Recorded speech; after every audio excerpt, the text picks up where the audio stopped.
Hey everybody, good afternoon. It's Jim Warren with TXAPA. Glad to have you here on Everyday Asphalt. This program is designed to go a little bit deeper in the areas of maintenance, materials, design, and construction, following on with our courses that we're developing. Just to let you know that all these programs are posted on our YouTube website. You can like and subscribe and go there right away and click on that, and so you'll be notified when we've got future programs coming up and when we get future programs posted. All right, let's get to work. Our guest today is James Stevenson. He's the Maintenance Division Director. James, welcome to Everyday Asphalt. Thank you, Jim. Tell me a little bit about yourself. What's your background? Where are you from? Where'd you go to school? What have you done? I know you've got a little bit of Army experience. Yeah, sure do. So give me the back. Where were you born? I was born in El Paso, Texas. Okay. So that's my hometown. I was born and raised there. Lived pretty much my whole early adult life in El Paso. And then, what was that like in the time? Well, you know, El Paso was a growing community at the time, and there was a big surge around the time I was born, and went on for several years of population. A lot of it coming up from Mexico. Mm-hmm. So Juarez is a city right across the border, and that exploded, and then El Paso kind of grew along with it. So it went from a kind of a sleepy border town to now a big urban city of close to 800,000 people. You get back? Yes, my family still lives there. My wife's family still lives there. So okay. In fact, we were just there a couple of weeks ago. Okay. Mm-hmm. Okay. So it's got to be a lot different. Well, every place is different than it used to be. Oh, yes. Whenever you grew up, I go back where I grew up, and it's like I couldn't find things because all the landmarks have changed. Oh, in some cases, and it's like it's crazy. It's crazy. So you from El Paso, grew up there. You went to UTEP? Yes, I did. Okay. Proud UTEP minor graduate. So all right, awesome. Graduated from UTEP in 1994, and about a year later, looking for options, I joined the U.S. Army, and I was a tanker. Oh, really? Yeah. No kidding. So I did everything you can do on a tank at one point or another. I was a driver, a loader, a gunner, and even kind of a quasi-tank commander on an officer's tank. So if an officer's on a tank, they're usually not there for the day-to-day stuff. So the gunner, which was my position, was kind of like running as a tank commander. So I ran the everyday functions on that tank. M1 Abrams? Yes, M1 Abrams. Wow.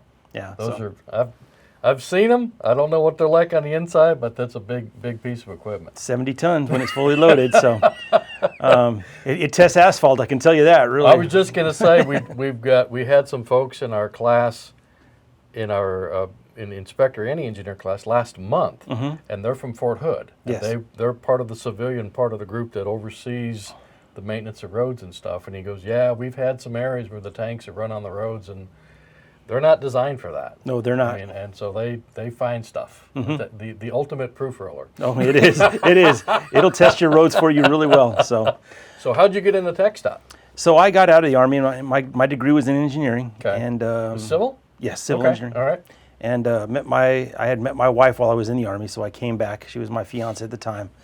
And I knew that TxDOT was a good place for civil engineers to work. And I had tried to apply it in summers, and at the time I usually didn't get picked. So, but I went in one day and just kind of put in my application. About a day later, I get called from an area engineer in the El Paso area and said, "Got your application. You're overqualified for what I asked you to come in and do, which is going to be what we used to call a 294, a temporary hire as a construction inspector, but we want to get you in the door because you've got that engineering degree." So he said, if you show up, you basically have the job, which I did, showed up. Okay. Worked, and I worked in that area office for about a little over 2.5 years. Mainly as an inspector, first as just an inspector on a project, and then a chief inspector on my own jobs after that. So you worked your way up. Oh, you worked your way up. So then from El Paso, then where was the next stop? So several stops in El Paso. I worked in design, Okay. Because most engineers, you got to get some time in design when you're in EIT and engineering training, for people who don't know. And then I worked. Then I switched over after I got my PE in 2004. Shortly after, in 2005, a position opened in the maintenance office in El Paso, and I took the job as the maintenance engineer. So I did that job pretty much from 2005 until about 2016. Okay. And it was in 2016 that an opportunity came up for the director of operations in the Yoakum district. Okay. And I went and applied, and I got that job. So me and my family moved to Victoria, which is the largest city in the Yoakum district, and I was there for 2 years, including her. A little bit of a difference. Oh yeah, very much different. Really culturally and everything else probably very, very different. Gave me a very different perspective. I'd spent I'd spent my life and most of my career at TxDOT in El Paso, and coming to Yoakum shined a different light on different things. They were dealing with different issues. A lot of stuff is the same, but a lot of stuff they have to deal with is very different. Soils are different, a lot of stuff's different. Oh yeah, absolutely. So it was a good learning curve for me. I got to see new things and learn some new things from the folks in Yoakum. It was a really good stop in my career for sure. That's made you a lot more comfortable than in your current job. Yes. Of having that understanding of, it's not all just one area. It's the big thing, and it's a big state. Yeah. So I was in Yoakum for Hurricane Harvey, which again was a pretty unique experience to be working in a district for something like that. And again, it gave me a lot of good insight and good experience in emergency operations, that's part of something that maintenance does. We'll talk about that in a little bit. Okay, all right. 'Cause I don't think a lot of people know that. Yeah. Okay. So so I got a good experience there, and then a couple of years later, so 2018 rolls around, and Dan Stacks is now the maintenance division director, and he's looking for a deputy. And so I put my name in the hat, and sure enough, I got the job. So I've been in the maintenance division since 2018.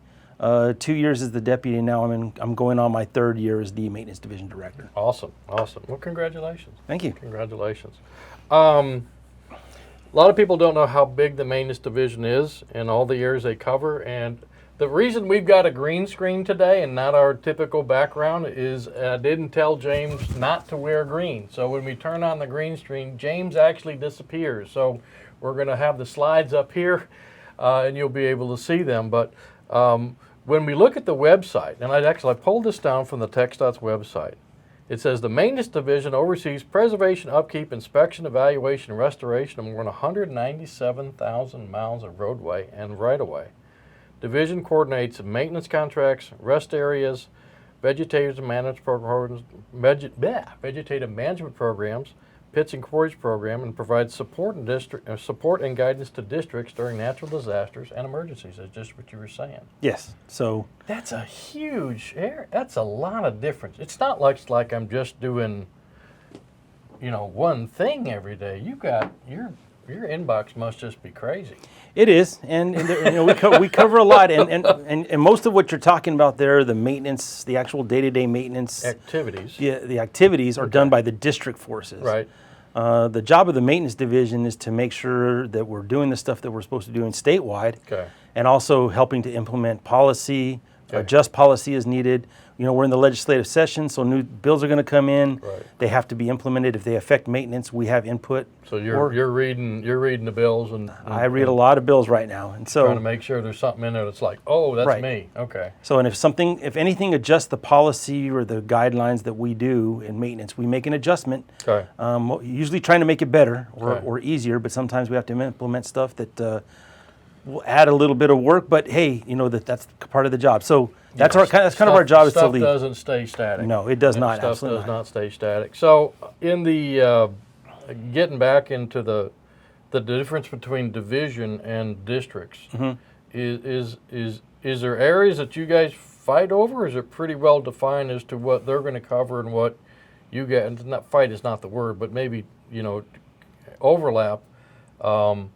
I know you guys are involved in inspections and forensics, that kind of stuff, and say a district has a problem with a pavement or a structure or something like that, and they need some help. Now they can do it with their own personnel, but then they can also contact you guys. You guys are available as a support for them, or how does that? Oh, absolutely. Okay. We're there. We're most of the time, the people leading my groups are what's called subject matter experts. Got it. So in the case of Pavement, I have Jenny Lee as my section director. Yep, I know Jenny. And she has several people that work for her that are very, very good at pavement, either pavement analysis, pavement design, pavement management. We do all that stuff for this. So if a district has need for forensic works to be done, I have a whole team that can go out there, do GPR, falling weight deflectometer, anything they need. Okay.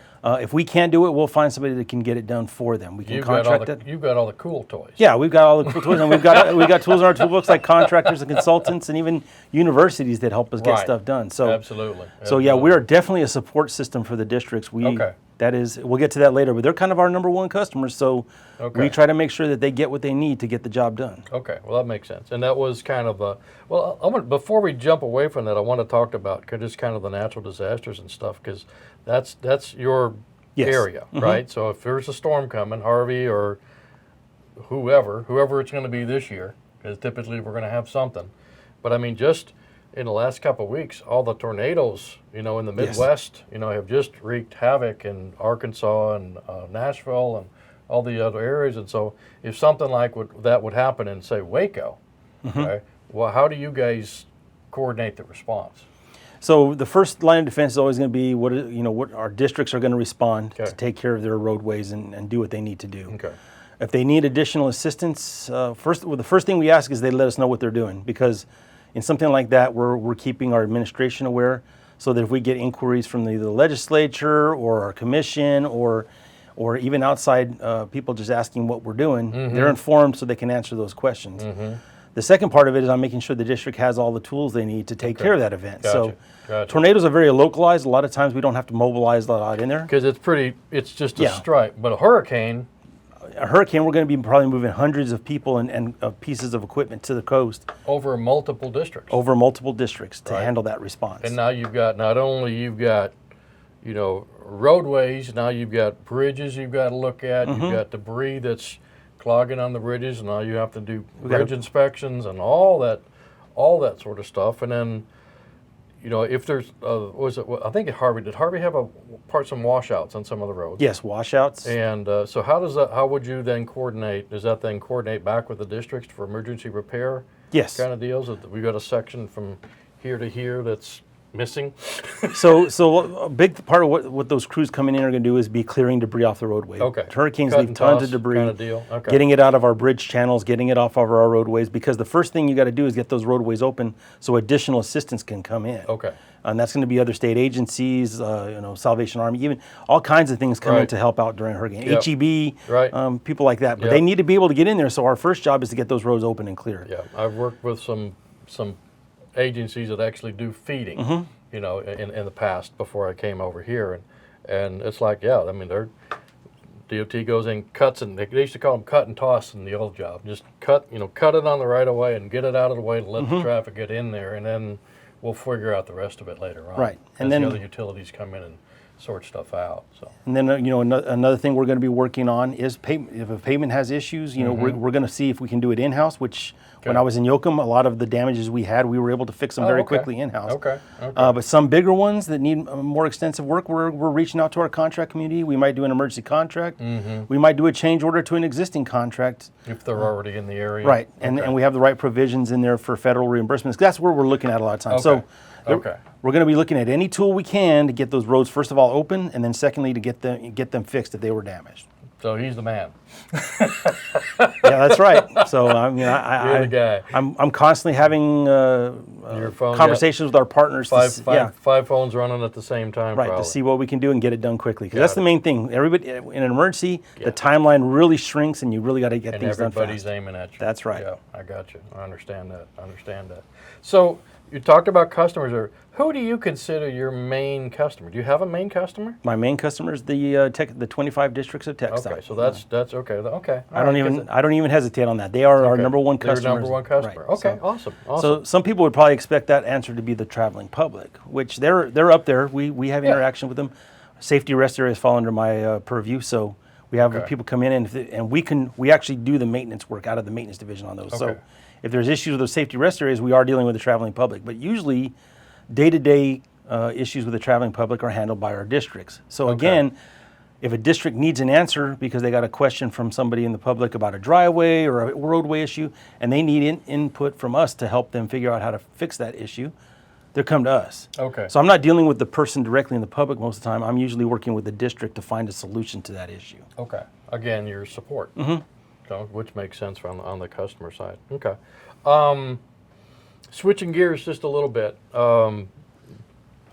Last month we had Charles Gerganis on this program, and I don't know if you've seen it but I did watch it. Okay, actually. cool. I won't ask. Hopefully you liked it, but It was good. We're It was trying. good. You know, Charles is good. I like I Charles. love it. He is such a good speaker, and he's so good on his feet, and he's so quick on his feet, and I really appreciate. He keeps me kind of on the edge.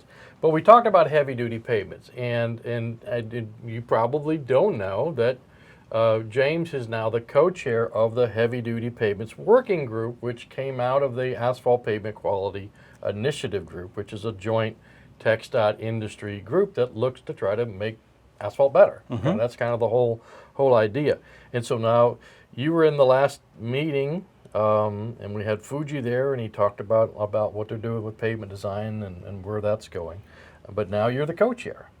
And so what's kind of your goal? What's your kind of aspirations? Is where would you like this thing to end up, and what products or should come out of it? What's your thought? So it's funny, I just had a conversation with some of the people in the group about this exact thing. And one of the things we understand is that these heavy duty pavements definitely have a piece in the toolbox, the pavement toolbox, as I would call it. And I'll use a specific example. You know, the Odessa, Midland Odessa area has seen that huge surge of energy sector work. Right. And roads that traditionally wouldn't need more durable pavements, which is what I consider a heavy duty pavement to be. Okay. They need something to deal with unheard of truck counts and issues and loads. And those are crazy numbers. Right. Yeah, So those are absolute. I mean, we talk about easels now. You're talking about 60, 70, 80, 90, sometimes That's right. 100 million easels, which is a crazy number. yeah, they're really some Yeah. of the things we've actually tracked are just you wouldn't believe how many loads go through there. So we want to be able to give the TxDOT districts all the options they need to take care of those kind of issues.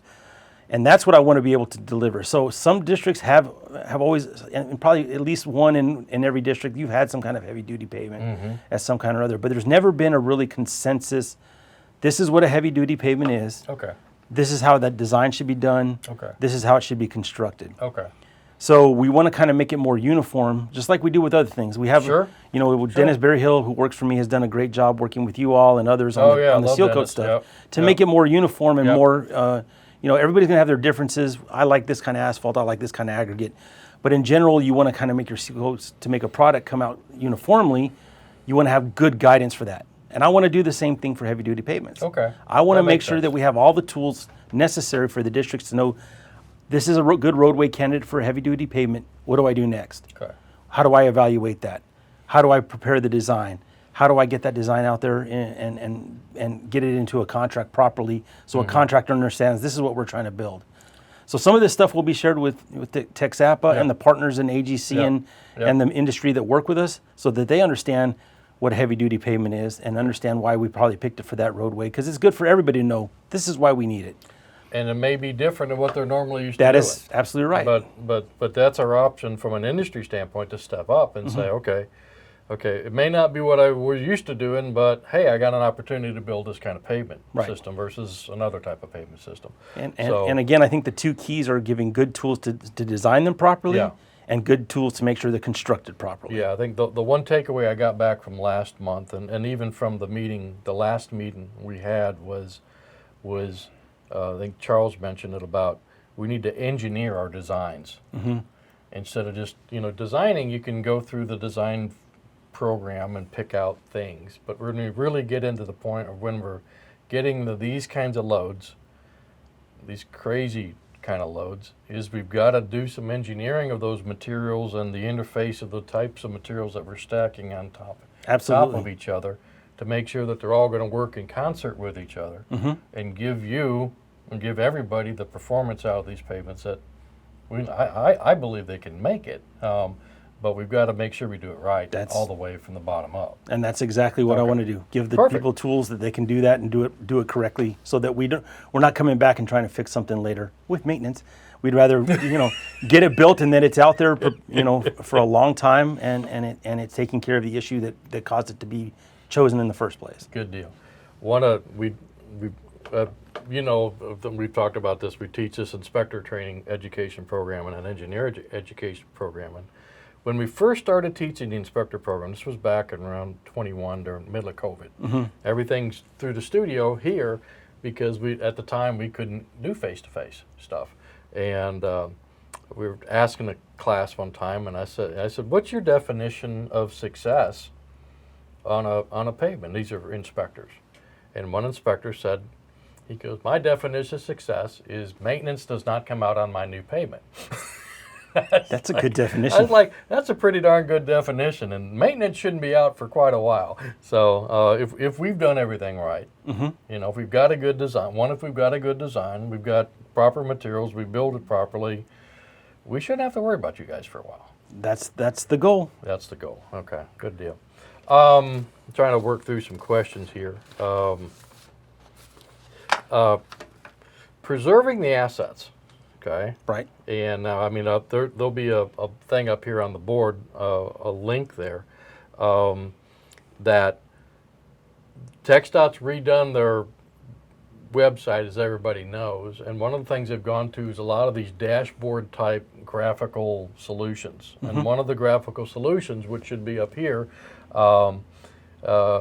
is the target for pavement performance. And I pulled it down, and the graph says, all the 4 little graphs off to the site, was the target is 90%. Yes. And we're 89.5% there. Yes. What's your reaction? I'm just curious what your reaction is. It frustration, determination, like, by God, we're going to get it? You know, what's your thought? Because to me, with a program that big, trying to move the needle is really hard. It is. What's your thought? So, I guess the first thing is that I am really, really extremely proud, especially of the work that the districts have been doing. Absolutely. With their pavement plans and their designs and their construction, that we are that close, because this is the highest pavement scores we've ever had. If you go back in the old chart, you could go back 20 years, and it steadily rose. And I've had Jenny and her team go back as far as they can go since we started tracking pavement scores. So I can say that since we've been recording pavement scores, this is the highest number we've ever had. Congratulations. Thank you very much. That's pretty. I mean, a lot of times I think we end up talking about stuff that's like, oh, we got a problem with this, we got a problem with that, but you know, a lot of times we just don't sit back, you know, instead of going, hey, we're doing pretty good. That's an A. Yeah. Or a B++. We're almost to an A. And for as big a program as Texas got, and as many people moving in, and as much freight that's being hauled, and as much growth we're seeing, to be at that level, I think that's pretty, you know, it's not you want to rest on your laurels, because there's always opportunity for improvement, but that's not bad. And that was going to be my next part, is that I have a determination that we're going to get there.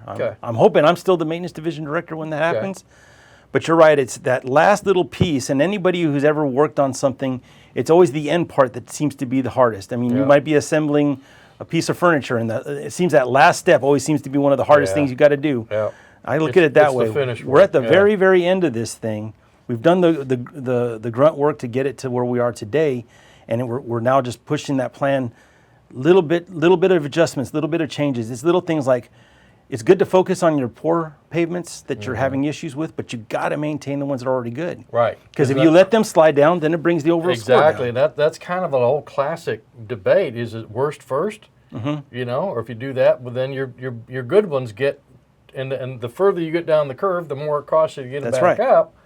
So it really becomes a balancing act of saying, okay, we got some stuff out there. This is like really bad. We got to do something. But we got to take care of what we got at some point to make sure it doesn't start creeping and we end up with a huge problem. And I think that's always going to be a challenge. That's absolutely forever. Okay. And as loads maybe continually increase, it may even become a bigger challenge as we kind of move forward. Now, we've made a lot of changes in materials we're using, and that which are going to help, definitely help. But I don't think once you get 90, you can say, okay, we've done it. We can go home now. It's just like, okay, now what are we going to do next year? That's right. So it's maintaining it. So, and Jim and I did not rehearse this, but the word balancing is exactly what I was going to say. We've been coaching to our districts, and we meet with them every year about their pavement plans, and we've been coaching the fact that they have to balance that. They have to make sure that, yes, we know they got to address where they're seeing issues in the roadway where pavement scores are low, but they also got to maintain what they've got that's already high. They can't let that slide. And they've been doing a very good job of that. That's why we're creeping up slowly. And you're right. Once we hit 90, I've already been talking to Jenny and we've been gathering data because we're telling them, hey, if we want to hit 92, let's say. Are you going to raise the bar when Yes. you hit 90? Now I want to make the goal. You know, the commission set the 90% goal. Okay. It's 100% up to them, Okay. 90%, 100%, to decide if they want to raise Is it it higher. 100% of the 90 or 90% of the 100? Exactly. I'll go with the 90% of the 100. So, but if I can still internally as a maintenance division director say we should be targeting a goal, and now we've hit 90, the next step should. I'm just a number at 92, Yeah, okay. 91, whatever Okay. it is. Okay. And what are we going to do to get there?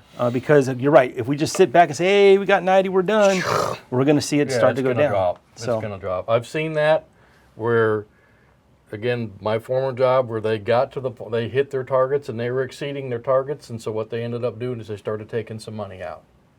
And we said, Yeah. don't do that because the curve's going to change. And they took some money out and the curve changed. And it's real hard to kind of, once it starts going in a direction, sometimes it's really hard to reverse the direction back up. that's correct. And so it's a challenge. Is like we got almost 200,000 miles of roads. This is a lot of you got a job forever.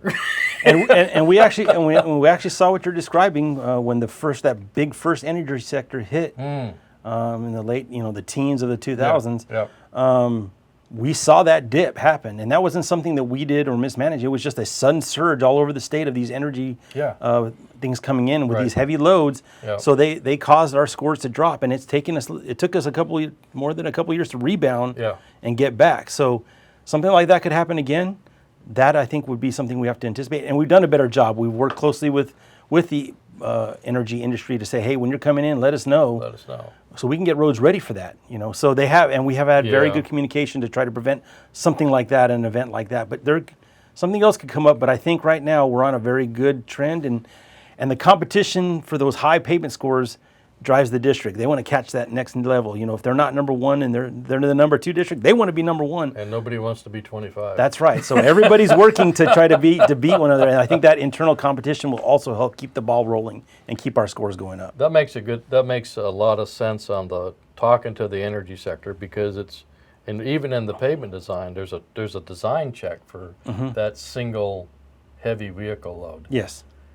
And it only takes one. I mean, you can have something flexing like this pretty good, but all of a sudden you do this, and now you've got a problem. That's right. And so, I mean, I see it in the area right around here where we've got a lot of FM roads, ranch roads, and stuff that were FM roads and ranch roads, and now they're thoroughfares and they're heavy duty. Now they're effectively becoming. They have heavy duty load on a light duty pavement. Absolutely. And we're starting to see the impact of that. Yeah, you see some roads probably going into the new Tesla facility and the new Amazon facility. Roads that never saw that kind of corridor, that kind of traffic, and never designed for those. Yeah, a freight corridor is now, like you said, an FM FM road. The freight corridor is a good better FM word. road is now a freight corridor. We're seeing it a lot in the DFW area where they're building a lot of warehouses as that area expands. And I remember I was up there a lot as a kid because I had family up there, and these little FM roads that I drove on when I was a kid they look nothing like they did back then. And it's because this explosion of population, and with population comes more freight, and with more freight comes more loads, and so on and so more forth. people. That's right. It's a continuing cycle in the whole thing. So, it's we got. I don't think we have to worry about being bored. No, they keep us very busy. In the big scheme of things. So, what can just ask you, okay, TxDOT. Now I'm going to be industry guy for a second, which I am. What can the asphalt industry do to help you guys? So we talked about a couple of things that you're working with us, and that's what I need from industry. I need their insight. We have a lot of experience in TxDOT, but we also had a lot of turnover, so we're almost in a way younger than we've ever been. So a lot of the experience that we're relying on to help us make these decisions will come from industry. Okay. It'll be folks like Charles working out of TTI. It'll be TXAPA giving us good feedback and helping us with this heavy duty pavements and the seal coat that you've already helped us with immensely, which has really improved that program a great deal. Yeah, it has. And Dennis and John Epps, Dr. Epps have worked tirelessly Yeah, so on that. And even to our contracting community, they've been partners in a lot of these efforts, and that's a big change from when I first came into TxDOT. And I think I can say it. It was just like there was a barrier between us. A lot of good communication that should have happened didn't happen sometimes. Not yet. Because they felt like on contracts and stuff we were seemed like we were always fighting each other. But now I think there's a lot better partnership. Okay. I attend a lot of the AGC meetings, and there's really good communication. Good. That's awesome. And that's awesome. what we need because a lot of our expertise lies on that side, and we need that feedback and that help of helping us develop these new ideas and these new programs. So I'm never shy to ask for help, and I think the other side is that you all, and if you see something like the heavy duty pavements, I think that wasn't really on our radar, but it started to be more and more, and it was people from industry and TXAPA saying, hey, we need to maybe come up with a method to do this. So that it's got to be both ways. If we see an issue and we think we can get help from TXAPA and others, we need to be able to sit at the table and sort it out. And if you all see it from the other side, hey, we're seeing this issue and we think we need to start tackling it, then I think there's a lot of freedom now from both sides to say, hey, kind of like the kid in school, raise your hand. If you see something, raise your hand. As Chuck Fuller says, if you see something, say something. That's right. Yeah, that's one of our safety mottos, but it works for this too. And, see something, say something. Or my version of that is you see something, do something, and be proactive with it in that area. So I think continuing to be proactive in working together to find new ways to do things, new improved ways to think. Sometimes the old ways are best, but sometimes there's a new way to do something, and we shouldn't. And none of us should be afraid to sit at a table, talk it out, and try to figure it out. And it's that balance. Yes, it is that. Again, taking your word, is that there are new materials out there. There's new techniques out there. There's new processes out there. There's all kinds of new stuff, but it never forgives us doing the basics right, of understanding the basic principles of designing and building pavements has not changed. What we do and how thick it is and where it goes in the system may change depending on the kind of road that it is or system that it is. And I think that's where we've all got to be willing to say, okay, well, even though we've done it this way for 20 years, we just don't have the same loads anymore. We got to do it different here. And you mentioned earlier with the heavy duty pavements, we're also seeing new materials, polymers and things that we've seen that before, but it seems to be coming more and more. New and innovative ways to use. If you have a new material and you think it can make something better, we just need to look at it and test it. We want to make sure before we put it out for general consumption that it's going to work, but we're more than happy to look at it. And materials and test, and some of my folks, we're all open to that kind of stuff, those kind of discussions. Yeah, and that. And the thing about some of that stuff, everything has a cost, right? And some of this stuff is not for an FM road. Absolutely. It's for a heavy-duty pavement. And so it's going to have a place. And we just got to make sure we don't say, well, okay, supersize everything. Just let's put this everywhere. That's right. Like, well, it's not, we can't afford to do that. No, we can't. So we've got to, if we add another tool to the toolbox, we just got to be careful that we don't want to start to use that new shiny hammer and start banging on everything when it really needs a little fine screwdriver, and to tweak it a little bit. So yeah, a perfect example of that is we're doing a lot of foam. We've always done full depth reclamation, FDR, but now we're doing it with foamed asphalt. We've been working with TTI on that for a while, and it's a tool. We're very careful. We really do a lot of evaluation of that area and that pavement section before we even think about using it, because it is not a tool you want to use everywhere. It's very soil specific. And that's a very good example. It's a good new tool. It's very economic. It's got a lot of benefits, but it's not for everything and everywhere. But it has a place. Yeah, it does have a place. So again, we've got to be willing to say, okay, even though we may not have done this particular technique in this area, it's allowing us to do it, to give us a good product, maybe less expensively, which then frees up some money to go do some other stuff somewhere. The money just doesn't disappear. The money just gets, if I'm not putting it here, I'm going to put it over here. So that to me is really the kind of the advantage of that. Yes. That whole thing. So a couple more things, and I know you got to scoot. You've got 100 some odd people or folks in your. So my division's authorized to have 111. We're about at 105 right now. Okay. And you mentioned earlier we've got a younger DOT now. Yes. Younger TxDOT, and we see that everywhere. What are you guys doing in-house to try to, build and maintain this staff? Because we see a lot of people moving, around. How are you keeping those folks in? And what are you guys? I mean, obviously you've got cost limitations and salary limitation, that kind of stuff. Is there anything you guys are doing within maintenance that yourselves just to try to make it? Hey, maintenance is the place to be. So we're doing a couple of things. I think we have some tools that allow flexibility. But one of the biggest things I think we are doing, and that we've always kind of done well, it's just that we've had this huge turnover happen lately. Is the people who are already in place, like a Jenny Lee. Okay. I stress to her and my other section directors and my other supervisors, you need to be passing along this knowledge that you've got to these young engineers. You have to mentor them. Yeah. We call it, the fancy word is succession planning. Sure. You've got to start planning. So who was Jenny's boss before? We all know and love him, Magdi McHale, one of the best pavement guys ever.